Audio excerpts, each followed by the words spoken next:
Okay, come back here. All right, I'm in contact with female. What's wrong? He shot my family. What do you mean he shot your family? Stay right here. All right, she's telling me he's just shot her family.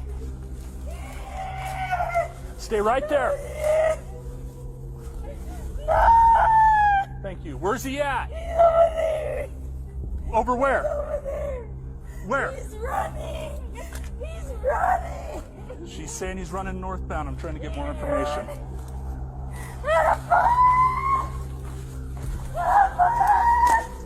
Yeah, that car just comes southbound right there. Check the street.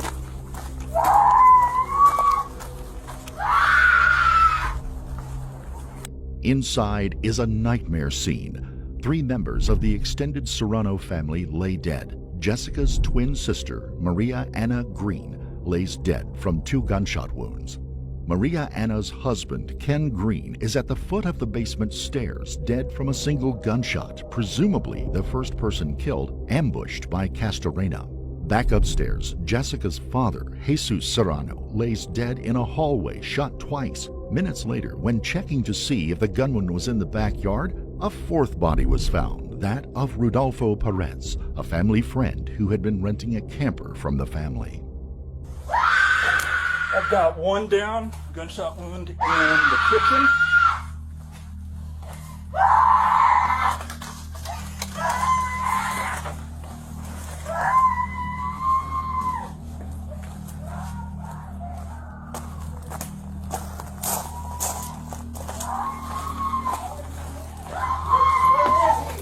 Get the female out of here. Get out of here.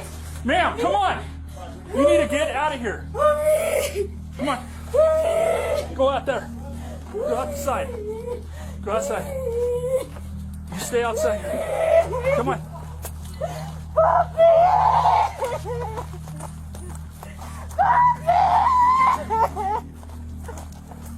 I'm trying to get one. What's he look like? Joseph Castorena. What's he wearing? He's wearing a gray sweater. I don't know. He wanted to kill me too, but he didn't have no more bullets. Okay, you gotta come back over here. I want you to sit right here.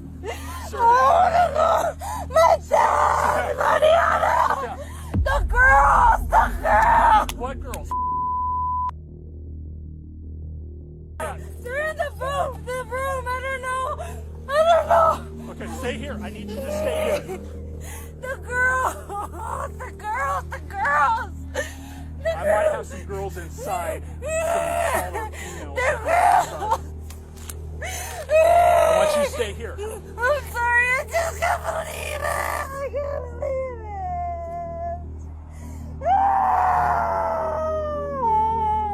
it! As other officers and EMTs arrive on the scene, Sergeant Davis leads Jessica back outside, away from the carnage, and to protect the crime scene. He tries to console her as best he can.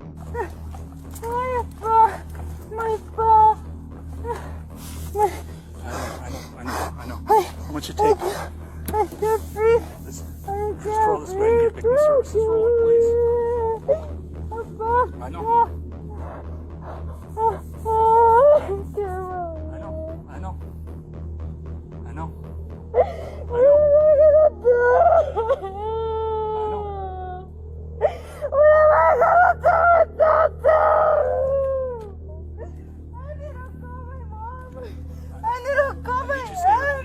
I need you just to relax for me, okay?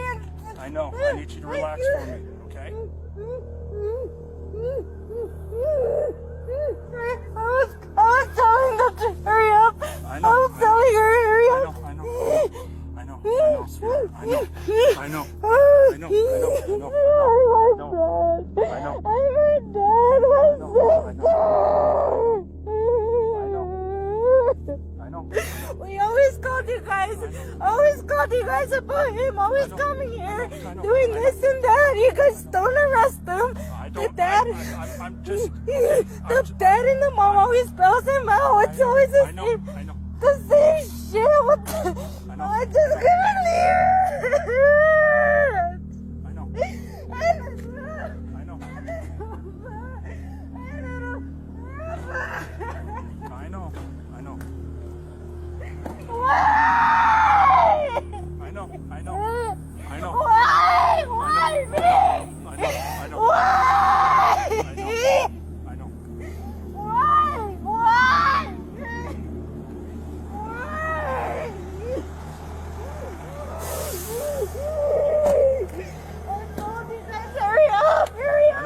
I know. You guys wouldn't listen I to know. me.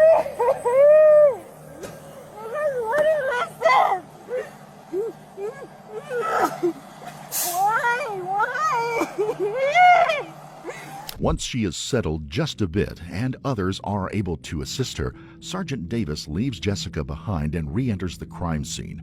He was the first on scene and one of the most senior officers there at the time, so he takes an active leadership role in the efforts.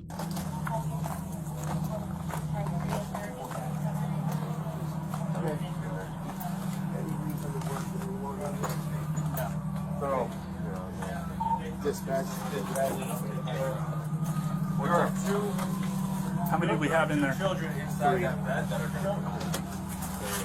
they're good. Untouched. Okay, so Kids don't need anything. Kids don't need anything. I'm here, Sergeant. Mom of these two little ones. I think those are her sister's kids. Oh, there you are. Yeah, I think those are her sister's kids. So. Well, there's the sister. She's dead. So can we get those kids out? Yeah, We're gonna hold here. We need to work on getting those kids out. That lady. we're gonna get them out a different way than Danielle and this. Charlie will take care of those two kids. Okay, we need to do it. Okay. Post haste. You want us to leave any stuff in here? Probably have we, where we asked for, We're gonna back have up. we done a backyard? We have not done a This backyard. is open. No, because she came in after I came in here, and I had to get her out of here. Okay. So I did not do a backyard search. How many fire do we have? If she takes those two, you're gonna go watch them. Is there any way to get them out of here Yeah, without so- having them see? Let's wrap them up in blankets. Yeah. We'll Okay. we'll probably just go out this way, cover eyes and head. We'll take the children's. Well, right now, head to toe, they're okay. Yeah. So they're green. Okay. I'm Grabbing a blanket, I'm gonna hold it. Okay. Will you both transport yours? Yeah, I'm just gonna hold the blanket here. You're taking them to the hospital, right? Yes. Okay. The two young children and Jessica are taken to a local hospital for treatment. While none would show any physical wounds at the time, they were each undoubtedly traumatized by the event. Each would also be placed under protective custody in the hospitals as Joseph was still at large. There was still the question of where Joseph had gone. He was on foot, barefooted, and it was cold that night, and many of the yards in the neighborhood, like the Serranos, were fenced in. There could only be so many options, and one of the most likely was where he lived, just a few blocks away from his parents' house. Police cordoned off the entire neighborhood, hopefully before Joseph had a chance to escape, and a group, including a canine handler, descended on the Castorena household. Sergeant Davis headed over to the Castorena house to lead the efforts. Here's the deal. I'm going to be straight up and honest with you. We want to get in contact with your brother before somebody else from some other agency does, okay? I would rather your brother be alive and under arrest than to be dead or shot because he does something stupid, okay? Is there any way that you can help us out to find out where he's at? I already tried calling him. My sister tried calling him. He won't answer. Okay. Does he have any Why- social media that he might be on right now? Why would his phone be hidden? Why would we be seeing stuff around here What do you mean? as far as where he was last located? For his phone? Yeah. Like his phone here? Yeah. I don't know. Is there I anything? already- Is there anybody that he would be living or going to someone's house around here or anything like that? I don't know. I just got home. I noticed my dad and mom were gone. They were over here. I called them. That had happened with Joseph. Okay, so are you cold right now? You feeling- Yes. Okay. Oh, I'm scared. I'm nervous. Okay. Don't be nervous around us. We're here to make sure that things are good. So there's nobody that's in danger inside your house. Okay. Just my And mom, you my sister. I seen them earlier before I left to work. Okay. What do you mean? And how was that contact? How was that? I just seen him walk out the door. That's it. Okay. Was he mad? Was he angry? No. I think he said something about a haircut. Okay. All right. So here's the deal. If you're cold, here's the deal. I don't want you going back in the house because I don't know if he's in there somewhere. All right. And Are you guys- obviously, I'm not going to arrest you or anything like that. I just don't want you going back in the house, and I'd like you to be compliant with us, okay? Because the situation is, Well, see, I've the never less been in a people that we situation have- like this. I'm like, I don't have my dad. My dad's the one that usually, you know. well, I mean, my deal is preservation of life, right? So if you come out, maybe we can have you call the other females that are in there and have them come out of the house if you would.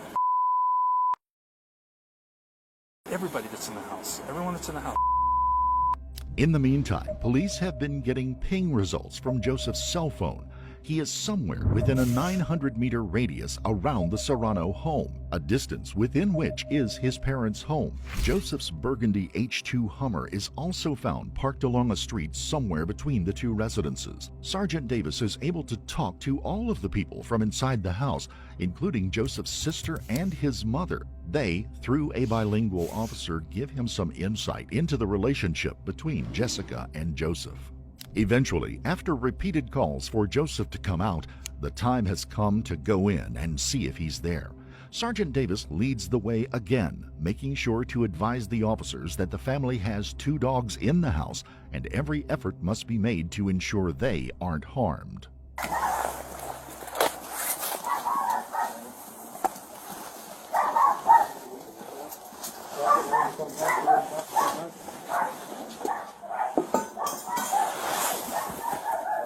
Okay. There's a clown like prop inside. Okay. Door is open.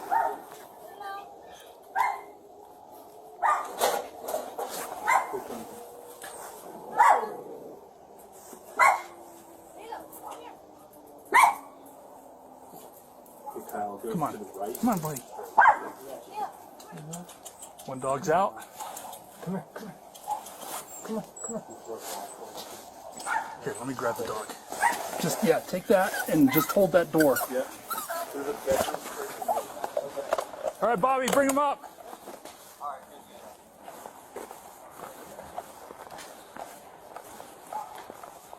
Stay right there, boys. Just hold that door. Got the other dog.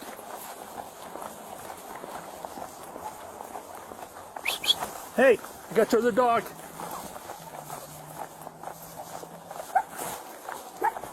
You're welcome.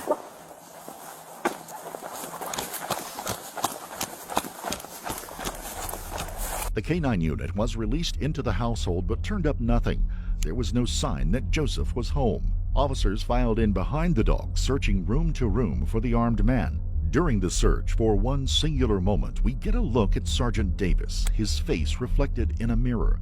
It has been a horrific, tragic night, but he has worked hard to console and care for both the victims of the crime and the family of the perpetrator while trying to address the issue of an armed murderer at large in a community. He has embodied the pledge to serve and protect on this terrible night. Somehow Joseph made it out of the cordon. Throughout the early part of the incident, police in the area reported hearing a loud truck roaring around the cordoned-off neighborhoods, and gunshots rang out. Could someone have been attempting to provide a distraction to give Joseph a chance to slip out? Could he have had an accomplice? Could he still be in the area? His phone was still pinging in the 900-meter radius between the two houses. Joseph's phone was eventually found in the backyard of the Serrano home, apparently dropped or discarded at some point. Evidence also suggests that he had returned back through the house, hopped the rear fence of the property, and made his escape in that direction. Police dogs were sent throughout the neighborhood, and police went door to door asking permission to search backyards and asking if anyone had seen or heard anything. A reverse 911 call was also sent out to everyone in the immediate vicinity to alert them that there is an armed, dangerous man on the loose and that all individuals should shelter in place. Inside the home, the murder weapon and 9 shell casings were found. Fingerprints on the 9mm Kimber handgun would later be found to match those of Joseph Castorena. The shell casings would also later turn out to be a match of casings found months before in a stolen vehicle. The gun itself appears to have been stolen at some point in its history as well, having originally been purchased by a man in Iowa in 2016. We have just begun a daylight search of the neighborhood. We even had drones up in the air at first light, and we're now doing a thorough search of the immediate neighborhood because we are concerned and want to find the subject. His name is Joseph Mario Castorena. He's 21 years old. We have to assume he is armed, and we are very concerned and want to do everything we can to find him and take him into custody as soon as possible. His photo has been released on APD social media. If you look at it closely, you will see that he has a very distinctive lion tattoo on the left side of his neck. We're obviously requesting the public's assistance and the media's assistance to find him. If anyone sees him or has any information about his whereabouts, we ask that 911 be called immediately. He has a history involving domestic violence, and I don't have all the details. I'd rather not go into that, but this was an accumulation of events here that led to this. So yes. Did this have anything to do with the custody dispute? Because that's what some relatives have told us. Well, the children of the suspect and his domestic partner are not even in state. They are elsewhere with family and safe. Interim Police Chief Daniel John Oates explained that there had been a long-time volatile relationship between Joseph and Jessica.